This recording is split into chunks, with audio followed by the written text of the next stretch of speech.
Rumah spiritual. Namaku Aji. Aku ingin menceritakan pengalaman pribadiku malam ini. Aku pindah ke Bandung sudah cukup lama, dan sudah lama juga aku tinggal di rumah itu. Rumah yang nyaman untuk aku dan keluargaku dan juga buat penghuni yang lain. Aku sekeluarga berasal dari Bali. Saat itu setiba di Bandung, orang tuaku mencari rumah yang akan dijual, yang nantinya kami akan tinggali sekeluarga. Setelah mencari-cari akhirnya kami mendapatkan rumah tersebut, yaitu sebuah rumah yang awalnya sekilas dilihat agak kurang terawat, dengan pohon jambu yang besar dan suasana yang cukup aneh. Namun, karena harganya cocok, tidak lama kemudian rumah itu jadi dibeli oleh orang tuaku dan rumah itu pun direnovasi. Selama masa renovasi, banyak kejadian aneh yang pernah terjadi di rumah ini. Awalnya dimulai ketika malam hari ketika mereka sedang tertidur. Katanya ada yang ditampar oleh makhluk halus yang para tukang itu bilang sosoknya itu kuntilanak. Namun ayahku acuh mendengarnya. Sekitar 2 bulan rumah itu selesai direnovasi. Kami pun tinggal di tempat rumah baru itu. Rumah kami berlantai 2. Lantai 2-nya dijadikan kos oleh ayahku, tapi hari itu belum ada yang menempati, mungkin karena baru 3 hari kami tinggal di sana. Malam itu aku masih terjaga. Aku melihat jam menunjukkan 11 malam lebih. Aku duduk di ruang tengah sambil menonton TV. Saat itu kebetulan sedang pertandingan sepak bola.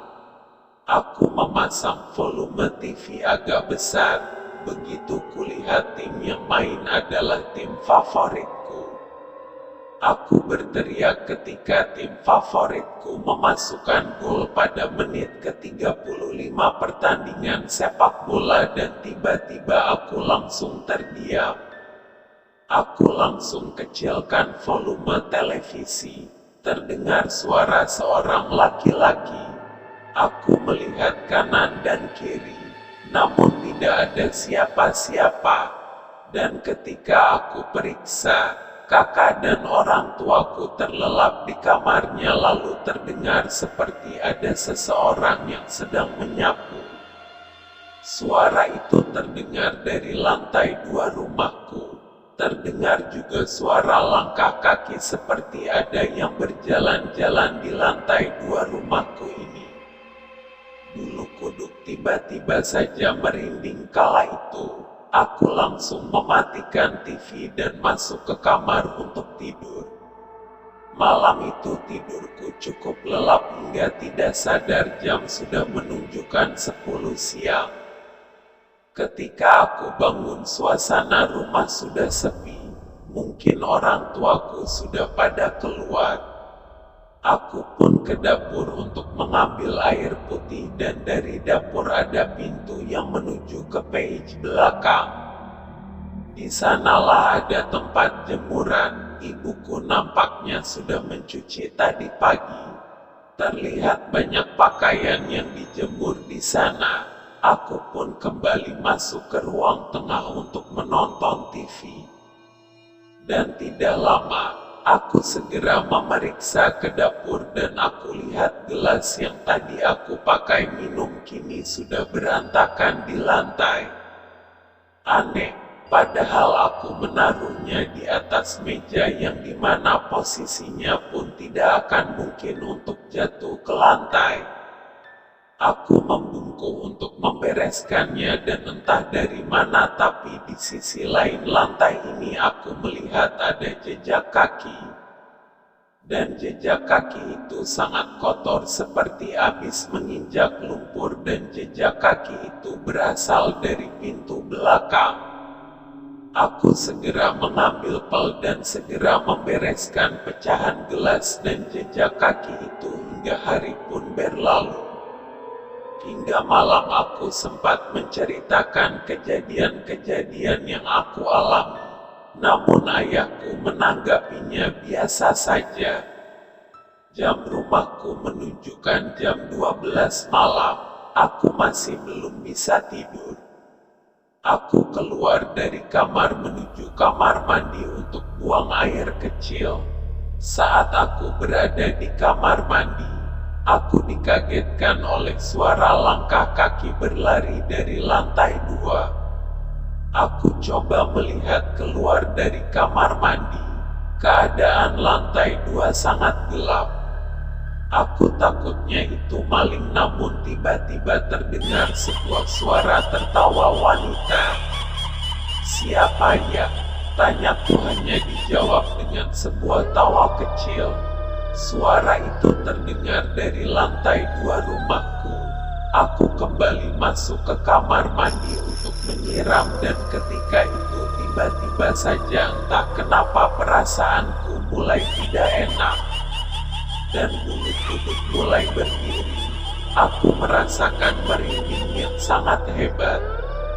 Ketika aku lihat ke jendela kecil di atas kamar mandiku, ada sesosok wajah seorang wanita yang sedang menguntit melotot ke arahku. Aku langsung berlari menuju kamar, dan ketika aku baru saja akan masuk kamarku, sesosok wanita memakai baju merah dengan rambut panjang berdiri melayang di atas tempat tidurku. Tangannya terlihat membentang dan kulit yang sangat keriput serta kuku jari yang panjang. Wanita itu menggerakkan jari, wajahnya hancur dan hanya bola matanya saja yang sangat jelas menatap ke arahku. Aku langsung berlari menuju kamar orang tuaku dan membangunkan mereka. Di sana aku mulai tenang. Waktu pun berlalu. Aku makin terbiasa dengan keadaan rumah ini. Hanya sekali itu saja aku melihat wanita berbaju merah, dan sampai saat ini aku masih tinggal di rumah ini. Kamar kos ini mulai banyak ditinggali, namun sayangnya tidak ada yang bertahan lama. Ada yang bilang melihat kuntilanak, lalu ada yang bilang melihat penampakan kakek-kakek, bahkan ada yang melihat hantu anak kecil yang sering bermain kelereng di lantai 2 rumahku ini. Tidak saja keluargaku, ternyata warga sekitar yang lewat pun sering diganggu. Bahkan mereka sempat bertanya, kenapa keluarga kami masih betah. Setelah bertanya ini itu, ternyata aku tahu sejarah rumahku itu. Konon rumahku pernah dijadikan tempat spiritual, dan juga pernah ada yang meninggal karena overdosis yang katanya seorang wanita Belanda yang sering disebut-sebut sebagai kuntilanak penghuni rumah ini. Sosok tersebut sering terlihat duduk di depan rumah dengan kaki yang diayun-ayunkan sampai sekarang. Dia ada di samping